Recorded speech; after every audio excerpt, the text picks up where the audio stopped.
Question number 2 जो कि NCERT का है क्लास 10 की बहुत ही ज़्यादा इंपॉर्टेंट क्वेश्चन है एग्जाम के लिए। तो हम लोग देखेंगे कि यहाँ पे बोला इन द गिवन फिगर, ठीक है, दिया गया फिगर में find tan p cot r, ठीक है, कहा कि फिगर आपको दिया गया है जिसमें से हमको निकाल के बता दीजिए, ठीक है, tan p और cot r।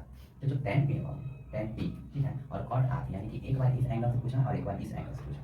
तो हम लोग आपको बता चुके हैं पहले भी वीडियो, और अभी हम लोग बनाएंगे। सबसे पहले देखेंगे कि हम एंगल लेना पड़ेगा, ठीक है, सबसे पहले हम लोग को एक एंगल लेना होगा। तो जो एंगल लेना होगा वो अगर हम आर पे लेते हैं तो ये सामने वाला साइड जो होता है वो परपेंडिकुलर हो जाता है और ये हाइपोटेनस हो जाता है, ठीक है, 90 डिग्री के सामने वाला हाइपोटेनस होता है, इसको हम लोग बेस से लिखते हैं। और जो बच गया उसको बी बोलते हैं, बेस, ठीक है, आधार होता है। तो सबसे पहले हम लोग यहाँ पे निकालेंगे बेस के लिए। हमें बेस मालूम नहीं है तो बेस का फॉर्मूला होता है कि B square is equal to H square minus B square, ठीक है। तो B square is equal to H square यानी 13 का स्क्वायर करेंगे, ठीक है, और माइनस बी स्क्वायर यानी 12 का स्क्वायर करेंगे। ओके, जब हम इतना कर लेंगे तो हम लोग नेक्स्ट स्टेप में लिखेंगे B square is equal to 13 का स्क्वायर होता है 169 और माइनस 12 का स्क्वायर होता है 12 इंटू 12 करेंगे तो हमको मिलेगा 144। तो B square is equal to, जब आपस में हम इसको माइनस करते हैं तो 25 मिलेगा, ठीक है। तो बी इज इक्वल टू, इधर स्क्वायर है तो इधर रूट आ जाएगा 25 पे।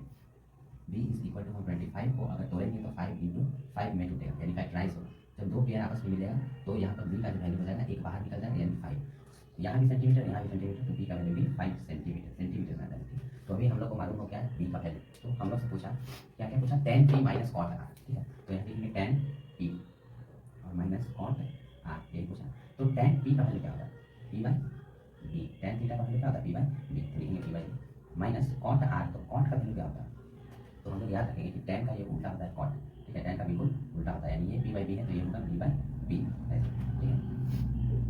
तो यहाँ पर हम लोग p के रिस्पेक्ट में, तो किसके रिस्पेक्ट में, p एंगल के रिस्पेक्ट में। तो यहाँ पर हम लोग r के रिस्पेक्ट में बात किए और अब जो बात करेंगे हम लोग वो p के रिस्पेक्ट में। तो अगर p है, p एंगल से चलेंगे तो p के सामने वाला जो b है वो हो जाएगा p, क्या हो जाएगा p, और जो p है वो हो जाएगा b, ठीक है। तो यहाँ हम लोग ये बेस हो जाएगा और ये परपेंडिकुलर हो जाएगा, ठीक है। बढ़िया से लिखते हैं, ये जो साइड था ये पहले b था, ठीक है, काला पेन से लिखते हैं p और अब हो गया, ठीक। तो यहाँ पर जो साइड होगा अब p के अनुसार बोला कि p बाई बी बताइए। तो p के अनुसार चलेंगे p बाई बी यानी कि क्यू आर है ना, क्यू आर की बात होगा कितना 5 लिखेंगे ऊपर में 5 और बाई बेस बोला, बेस बताइए बेस b। तो b क्या हो गया यहाँ, ठीक है ना। तो b जो होगा बेस, ठीक है, तो बेस ये हो गया 12 सेंटीमीटर, कितना हो गया 12 सेंटीमीटर और माइनस अभी बोला r के रिस्पेक्ट में बताइए। तो r के रिस्पेक्ट में ये p था, ठीक है, और ये b था।